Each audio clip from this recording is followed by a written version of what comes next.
So things are going from bad to worse over at GB News because they've just announced literally within the past hour that they've suspended Dan Wootton.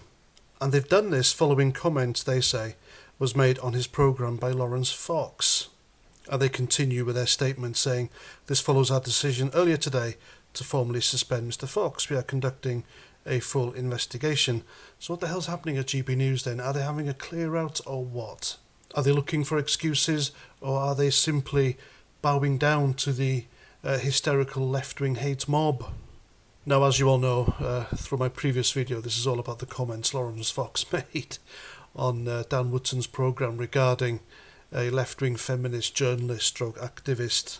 And I said then, they're the sorts of comments you say down the pub to your mates, not on a news programme, but GB News does sell itself as the home of free speech, so you're either for free speech or you're not. But it looks like Laurence Fox is taking down Dan Wootton with him because he posted a screenshot of a text message exchange between the two after the incident, where Laurence Fox says, "Making you giggle is my weekly joy," and Dan Wootton says, "You can imagine them freaking out in the gallery."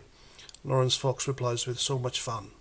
Now, this text message exchange clearly contradicts Dan Wootton's so-called apology, which he put on Twitter this morning. And it was certainly a grovelling, cringy apology. And he said, and I quote, "Dear Ava Santina, I think you're brilliant.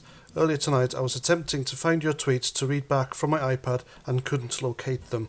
I apologise for what was said during the course of my show and should have done this immediately on air. This is not what our channel is about," end quote. And to be honest with you, I don't know why he apologised, because the person involved here made light of male suicide and thinks that every rape victim should be believed without trial, and the person accused should go to jail. So that's the person we're dealing with here. And this issue highlights the mainstream media's hypocrisy, really, because every mainstream media so-called journalist, the people you hear on your radios every day, they've come to condemn Laurence Fox.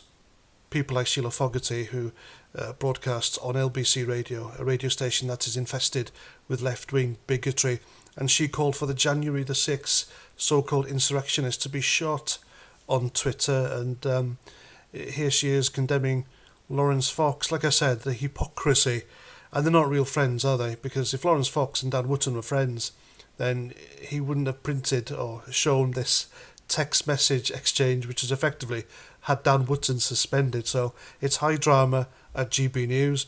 It's not worth watching now, unless you're watching Nigel Farage or the based archaeologist. You know who I'm talking about. And there we go. Let's see what happens next, or if anyone else is going to get suspended. Who's it going to be? Your guess is as good as mine. Anyway, that's my video. Let me know what you think in the comments, and until the next time, Roger Trout.